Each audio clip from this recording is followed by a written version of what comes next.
प्रिय विद्यार्थियों, मैं डॉक्टर संजय जैन, सह आचार्य, राजकीय महाविद्यालय सागवाड़ा। पिछले वीडियो में हमने आदिकालीन हिंदी साहित्य के संबंध में सबसे पहले आपको ध्यान होगा सिद्ध साहित्य के बारे में पढ़ा था। उसके बाद जैन साहित्य के बारे में पढ़ा था। आज हम आदिकाल के हिंदी साहित्य में नाथ साहित्य के बारे में पढ़ेंगे। नाथ साहित्य का उद्भव सिद्ध साहित्य के पश्चात और जैन साहित्य के पश्चात हुआ था। ये नाथ साहित्य दरअसल वज्रयान की जो बौद्धों की शाखा थी, जिसका अनुकरण सिद्ध संतों ने किया था, उसी शाखा से निकला हुआ साहित्य था। वहाँ जो हठ योग के संदर्भ में साधना पद्धति थी, उस साधना पद्धति को इन नाथ संतों ने सहज साधना पद्धति के रूप में परिवर्तित कर दिया।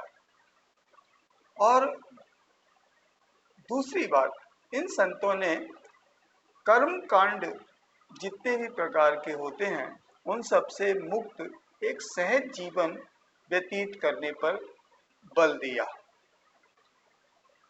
बौद्ध धर्म निरीश्वरवादी और उसी की वज्रयान शाखा थी, वह भी निरीश्वरवाद शून्य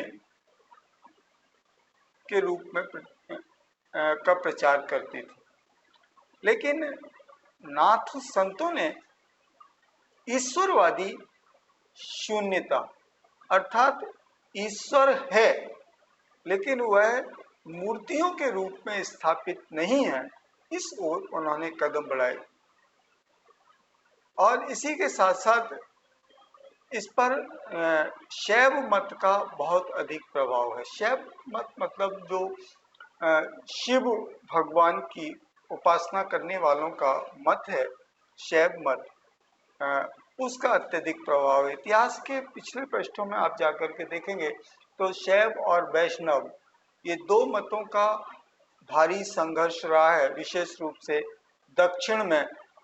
और यहाँ तक कि तुलसीदास जी को राम के मुंह से ये कहलवाना पड़ा था, शिवद्रोही ममदास का व सो नर मोई सपने नहीं भावा, है ना। इस तरह की बात कि शिव का जो द्रोही है, शिव से जो दुश्मनी रखता है, वो मेरा दास कहलाए, ऐसा मनुष्य मुझे स्वप्न में भी पसंद नहीं है।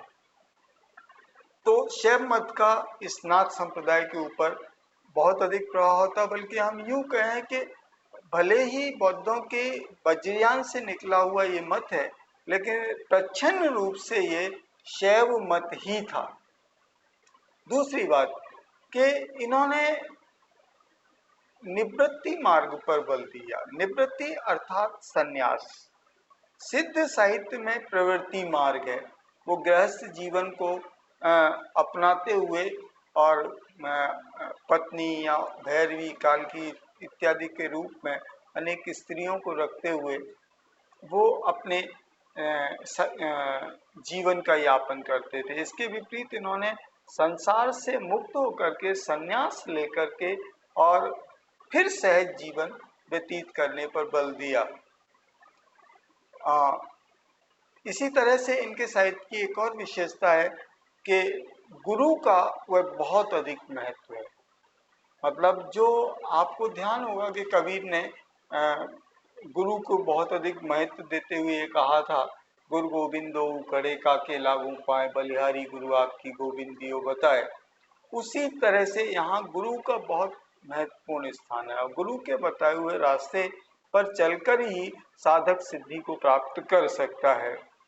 और शिष्य भी इनके मत में कोई आसानी से नहीं बनते थे, बल्कि उन्हें बहुत अधिक कठोर परीक्षा देनी पड़ती थी और उस कठोर परीक्षा के बाद में शिष्य बनते थे।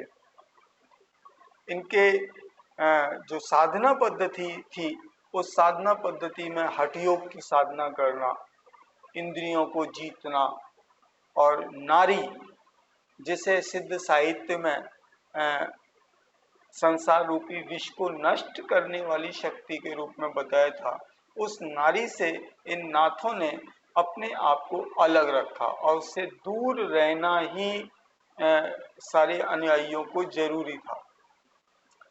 और हठ योग साधना के तहत इंद्रियों की साधना करना, इंद्रियों का निग्रह करना, उन्हें अपने वश में रखना, प्राण साधना करना अर्थात श्वासोच्छ्वास की, प्राण श्वासोच्छ्वास की साधना करना,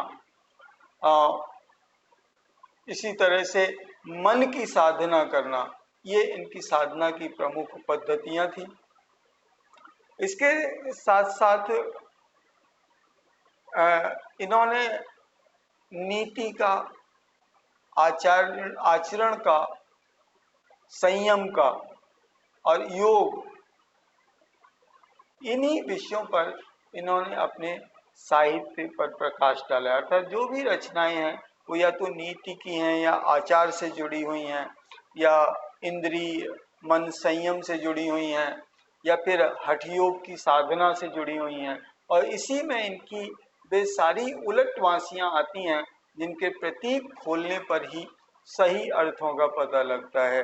सिद्धों की भांति सिद्ध 84 थे, उसी तरह से इनके यहाँ नवनाथ का नाम चलता है और शिव भगवान को आदिनाथ के रूप में यहाँ प्रस्तुत किया गया है। उसके अलावा मच्छंदर नाथ आदि नाथ हैं। इनकी ज़्यादातर जो साहित्य रचना है वो या तो साखियों में है, कबीर की साखियाँ जिस तरह से उसी तरह से, या फिर पदों में की गई है।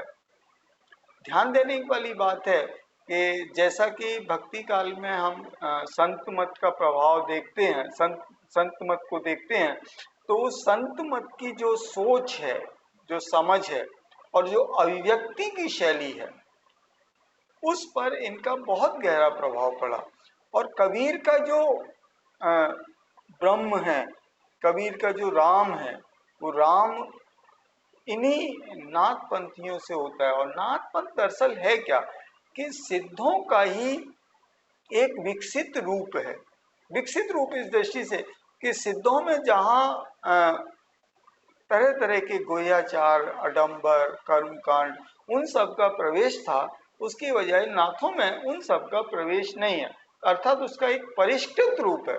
जो सिद्ध साहित्य है या सिद्ध मत है, उसका एक परिष्कृत ये रूप है। और हजारी प्रसाद द्विवेदी ने तो ये भी कहा है कि परवर्ती जो भक्तिकालीन साहित्य है उसमें हमें जो एक चारित्रिक दृढ़ता दिखाई देती है, आचरण की शुद्धता दिखाई देती है, मानसिक पवित्रता दिखाई देती है, वो सारा का सारा उस श्रेय इस नाथ साहित्य को जाता है।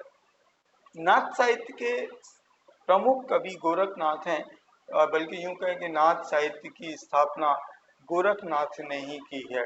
गोरखनाथ के गुरु मच्छंदर नाथ थे और कहते हैं कि मच्छंदर नाथ को गोरखनाथ ने उन्हें उबारा था। उनकी जो बुरी स्थिति हो गई थी नारियों के संसर्ग में रह करके, उस संसर्ग से गोरखनाथ ने उबारा था। गोरखनाथ बड़े संत हैं और लगभग एक दौर ऐसा था जब पूरे उत्तर भारत में नाथ पंथ का प्रचार था। आज भी हम पूर्वी उत्तर प्रदेश में, पश्चिमी राजस्थान में और यत्र तक बहुत जगहों पर हम नाथ पंथ के अनुयायी देखते हैं और पाते हैं। गुरु गोरखनाथ की 40 रचनाओं का उल्लेख प्राप्त होता है, लेकिन डॉक्टर पीताम्बर दत्त बर्थवाल ने उनकी 14 कृतियों का साहित्यिक दृष्टि से जो महत्वपूर्ण है उनका उल्लेख किया है। और कुछ कृतियों का, 14 कृतियों का उन्होंने संकलन, 14 में से कुछ कृतियों का संकलन उन्होंने गोरखवाणी में किया है।